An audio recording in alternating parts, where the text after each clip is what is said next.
दूसरी आदत, start with the and in your mind. ये बहुत ही अच्छी आदत है और बहुत सारे लोग इसे इग्नोर करते हैं।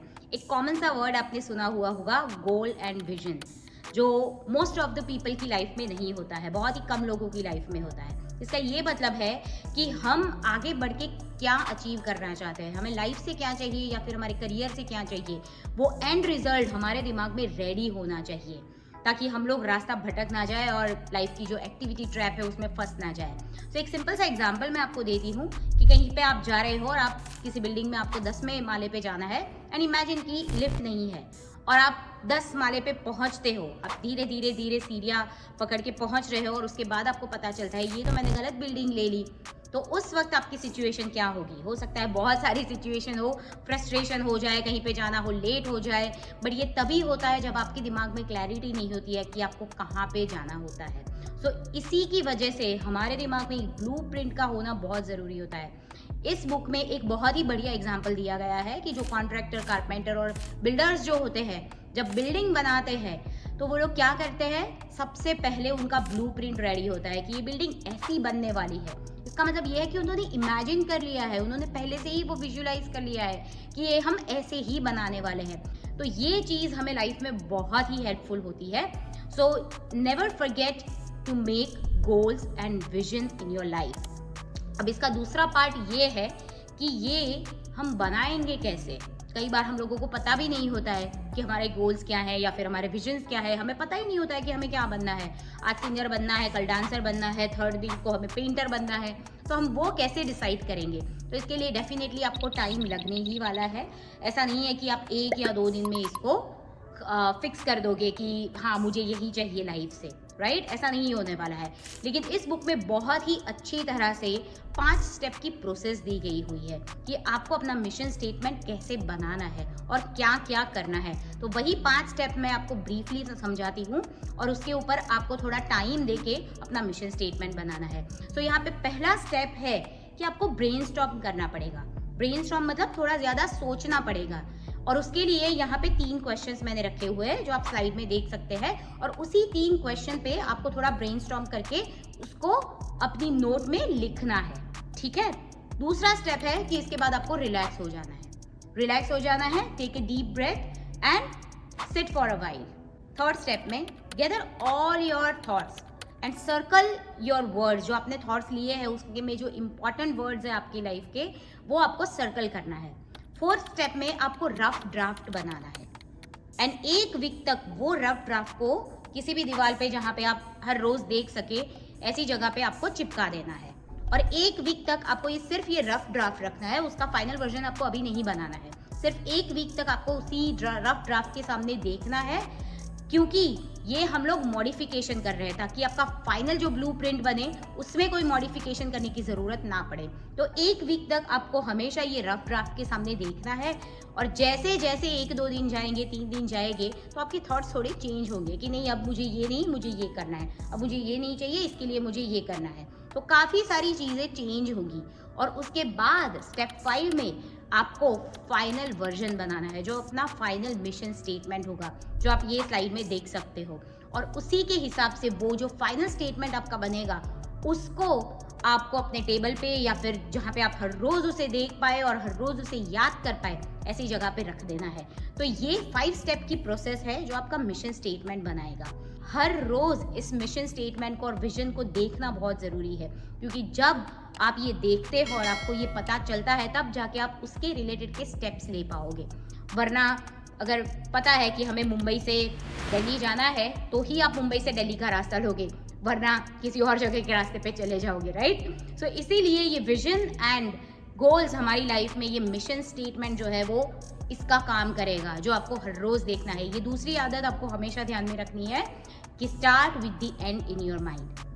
तीसरी आदत, पुट फर्स्ट थिंग फर्स्ट। ये प्रायोरिटी रिलेटेड आदत है और इसमें आपको पहली और दूसरी आदत को साथ में लाना है, तब जाके आपकी ये आदत बन पाएगी। और यहाँ पे काफ़ी सारे लोग मिस्टेक भी करते हैं।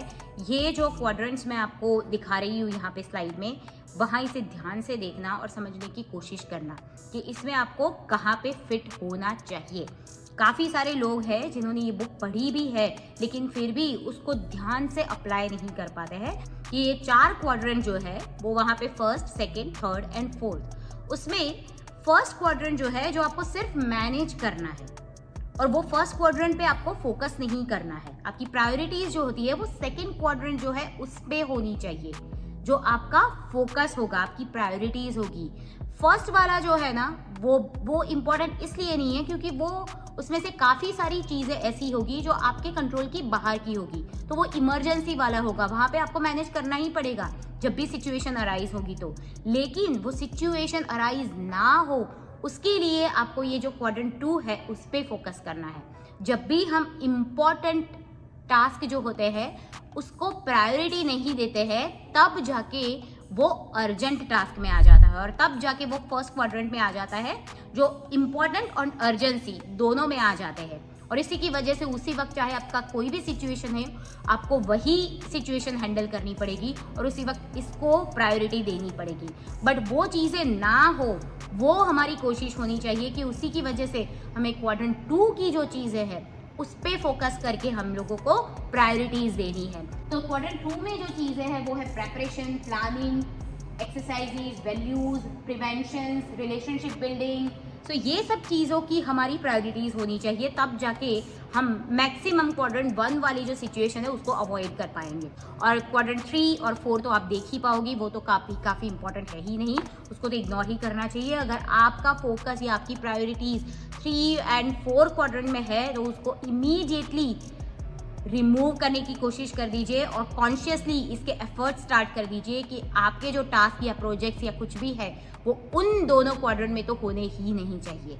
चौथी आदत है थिंक विन विन।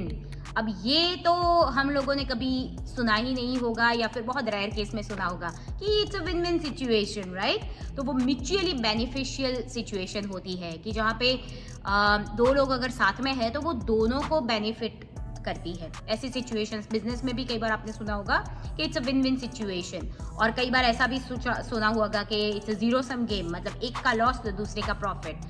तो जो भी सक्सेसफुल और इफेक्टिव पीपल है ना, उनकी मेंटालिटी जो होती है वो हमेशा विन विन सिचुएशन पे होती है, ना कि जीरो सम गेम के भी एक का लॉस है और दूसरे का प्रॉफिट है तो सब हम ले या फिर ग्रीडीनेस हम लोगों में देखने को मिलती है कि सब मैं ही कर लूँगी, सब मैं ही कर लूँगा। कि बिजनेस का प्रॉफिट अगर 50 CR आ रहा है तो 50 मेरे अंदर आ जाने चाहिए। तो ये मेंटालिटी जो है वो इफेक्टिव और सक्सेसफुल पीपल में बिल्कुल भी नहीं होती है। वो लोग हमेशा लोगों को साथ में लेके चलते हैं। They believe in a cooperation not in a competitive, right. So वो हमेशा ये मेंटालिटी के साथ रहते हैं कि सबकी विन विन सिचुएशन होनी चाहिए। इसका मतलब ये है कि they have a abundant mentality कि बहुत सारी चीजें हैं, there is a plenty things for everyone, right. So इसके लिए 3 कैरेक्टरिस्टिक्स हम लोगों में होने बहुत जरूरी है। अगर नहीं है तो आज से उसके ऊपर थोड़ा वर्क करना शुरू कर दीजिए। सबसे पहला integrity, second maturity and third abundant mentality. तो अगर ये आदत नहीं है तो हम इसको कल्टीवेट कैसे कर सकते हैं? तो डेफिनेटली हम इस आदत को कल्टीवेट कर सकते हैं। तो उसके लिए what we need to think कि हमारी सोच क्या होनी चाहिए और हमें रेगुलरली हमें अपने आप में या दूसरों में क्या देखना चाहिए और सिचुएशन में भी क्या देखना चाहिए, वो इस हिसाब से जाना चाहिए। तो ये सिचुएशन में there are number of things which you should follow. So उसमें क्या है, सबसे पहले look for good in other people. लेकिन यहाँ पे मैं थोड़ा मॉडिफिकेशन करने की कोशिश करूँगी आपको क्योंकि ये दुनिया 110% सही तो होती नहीं है, राइट। तो आप जब लोगों में अच्छी चीज़ें देखने की कोशिश करते हो और फिर वो अच्छी चीज़ें लोगों में होती नहीं है कई बार, राइट, ऐसे लोग भी होते हैं। तो आप एक अच्छे इंसान बनिए, अच्छी चीज़ें देखने की कोशिश कीजिए, लेकिन आप उसी टाइम पे फूल भी मत बनिए। Don't try to see good things in people which are not there. जो चीज़ें उन लोगों में नहीं है उसे देखने की कोशिश मत कीजिए, राइट। तो ये थोड़ा मॉडिफिकेशन मैं अपने हिसाब से आपको बोलना चाहूँगी ताकि हम अपने लिए भी थोड़ा अलर्ट रहे, राइट। ब्लाइंडली अच्छी चीज़ें नहीं देखनी है, दैट्स इट, ओके। नेक्स्ट है communicate clear expectation, then seek others' ideas and listen with empathy, and there are other things as well which you should follow to make this habit beneficial for you.